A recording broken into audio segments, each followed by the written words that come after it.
Hi, my name is Anna Stewart. Welcome to this video. It's May 2020, coronavirus quarantine. I lost my job, so I have nothing to do, and naturally now I want to make YouTube videos. So welcome. I am Russian. I lived in the States for the past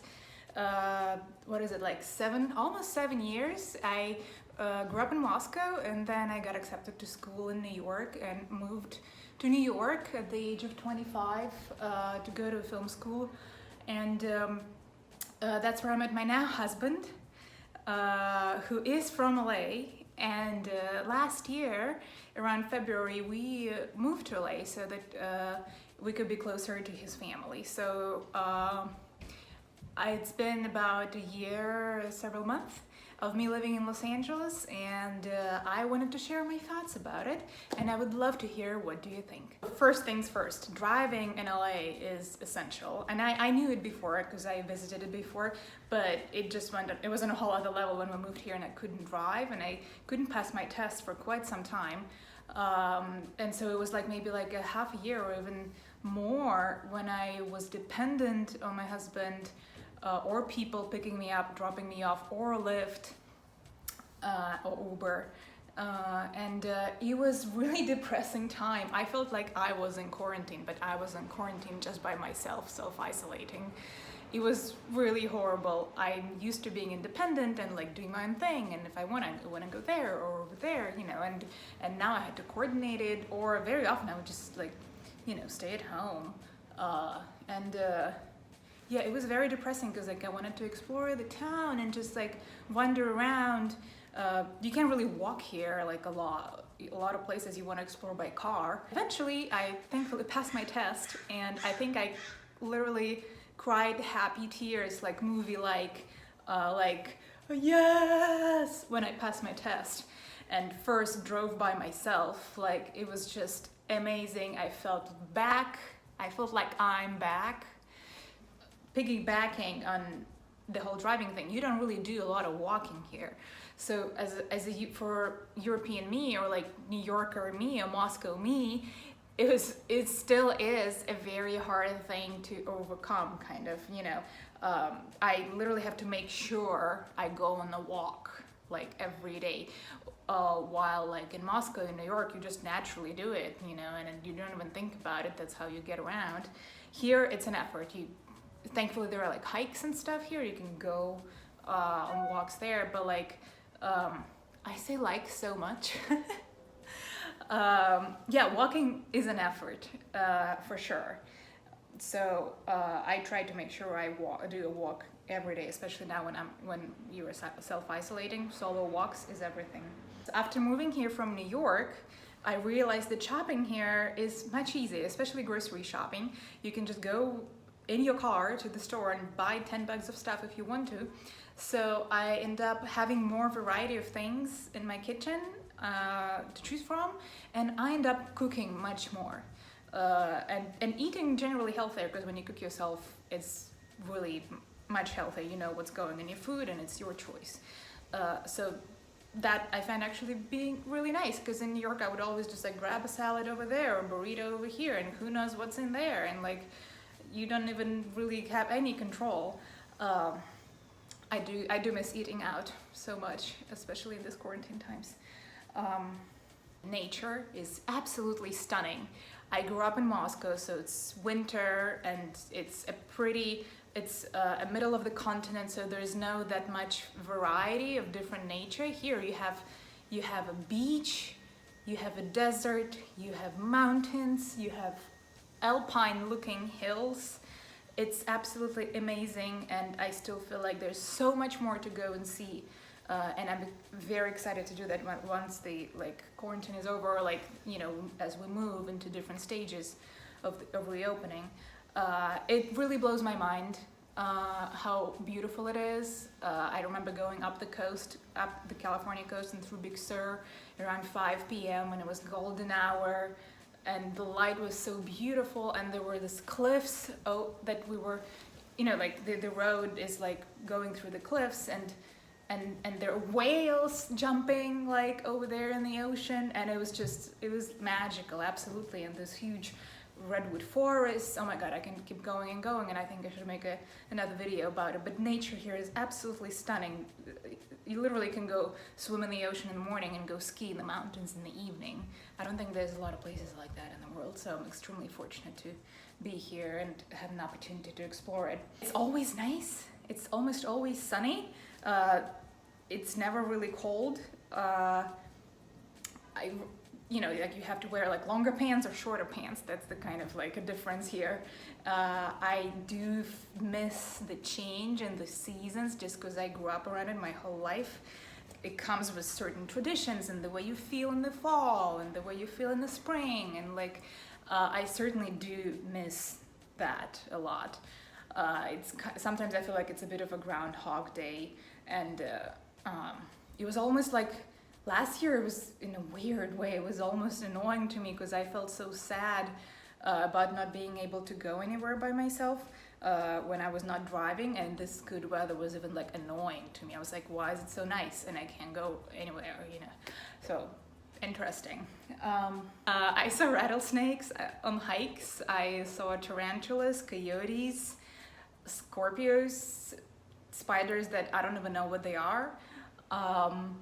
I've lived in the past year through 2 earthquakes. The first one was on 4th of July last year, and it was like kind of like a swaying one. I was in the Apple store and everybody was like, are you feeling the same thing that I'm feeling, or are we all drunk here? By the way, Apple store has nice big wooden tables, and I noted for myself that you can hide under them if the earthquake continues, but like it was several seconds and then it's over. And then the other one was a couple weeks ago, and that was like a shaky one. It was at night, it was like midnight, I was already in bed, and it was really like very kind of like scary, but again, like it's 3 seconds and then it's over. It's really, the epicenter was really close to us, actually, like 5 minutes away. God knows what's in the water. Sharks, haven't met one yet, thankfully.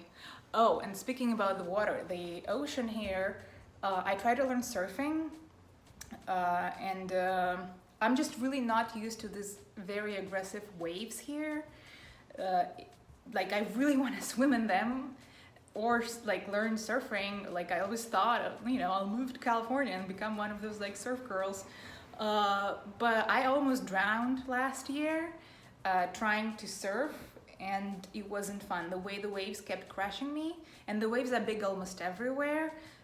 So it's really not a relaxing experience. And it was really hard for me to not be scared of the ocean. I think only like a year has passed, and like only after a year I started like kind of like fully walking into the ocean again. But yeah, the waves can really bring you down. It was a horrible experience. I do not recommend it, so be careful swimming. Always never turn your back on the ocean, because it will slap you. It will slap you pretty bad. Yeah, Bob Michael picked up surfing. He's happy, but he's a Californian. He's used to being slapped by waves. I'm not. In terms of rent and affordability of life here, again, there are very different areas to LA, and I feel like I haven't been to all of them yet, and it's hard to say. It depends on your lifestyle and what you do and where you work. You have to calculate your commute and like how much time you're gonna spend in a car. I don't really find traffic here be that bad compared to like Moscow and New York, but I was lucky to not have to go with the traffic. When I was working, I was going against the traffic all the time, so that was good for me. But I know that it can be really brutal for some people, and they spend like 3 or 4 or 5 hours in a car every day. But that aside, I think rent here is cheaper generally. We for sure have a bigger place than we had in New York, almost 2 times bigger. For the same amount of money, and that is nice. You can put all your stuff and like, you know, actually live in an apartment. However, you have to have a car here, so there is a car bill, insurance payment, you know, parking, valet, like all these things that comes with owning a car, the maintenance or whatever service you have to do to it, car washes. So I think it kind of adds up. and kind of is a little almost similar to New York, but again, both of these towns, both of these cities are pretty pricey, so there's that.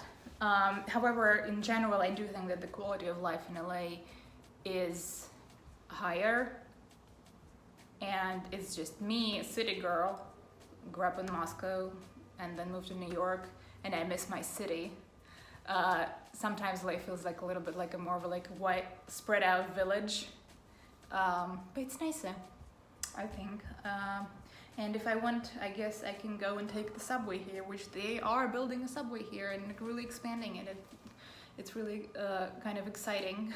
A lot of people complain about finding friends in LA because people are flaky and everybody wants to be famous, and it's like can't really have a deep conversation or any conversation for that matter. I was very lucky to already have some of my husband's friends when I moved here, who are wonderful people, and became my friends. I haven't been able to make a lot of friends of my own yet. But again, in New York, like I moved to New York to go to school, so like all of a sudden I had like 20 friends. Here, I think it'll just take a little longer.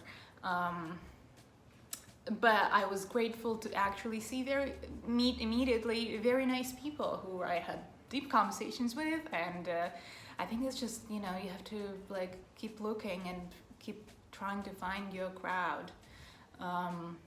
It's just a little harder probably here, but I will never agree with the fact that, oh, it's just like all vapid and oh, everybody's stupid and everybody has their, I know, lips done. Like, I don't, you know, I might want to get my lips done sometime, so.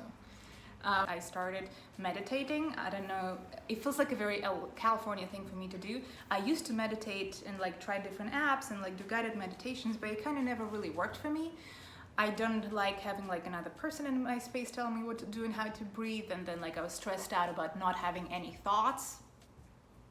Like that's stressful. But I took transcendental meditation classes here and they really eased me into this. So doing meditation twice a day, 20 minutes each, I think like it really worked for me. Something about their approach, and so I do that and it's quite relaxing and nice. I also tried walking my cat outside. We tried to walk him on a leash in New York, but he didn't like it, and there wasn't really any room for that. But here we have a beautiful grassy area outside our building, and he quite enjoys walking on a leash now, and it's so cute. It's like a little white cloud in the green grass, and he even demands it now. So that's happening. I think it's a very California thing that I started meditating, walking my cat, I don't know, eating a lot of Mexican cuisine. Oh, tacos. Oh my God, yes. Mexican cuisine here is outstanding. I remember Michael was like very kind of like condescending towards all the Mexican cuisine like restaurants in New York. He was like, this is not real. California is real. And I now agree. We have a wonderful taco stand next to us called Pobres Tacos. Do the most amazing quesadillas and all kinds of other Mexican flair. And yeah, I mean, I now agree. I now see what he means. The Mexican cuisine here is amazing. Thank you for watching. This has been my thoughts. I didn't divide them in like pros and cons, because like these are just like thoughts, you know. This is not like, you know, everything is different for everybody. But I just wanted to share something because I thought that my life did change a lot in the past year and a half. And you know, some people maybe weren't considering moving to LA, or they live in LA. I would love to hear what you guys think. Thank you so much, and I see you in the next video.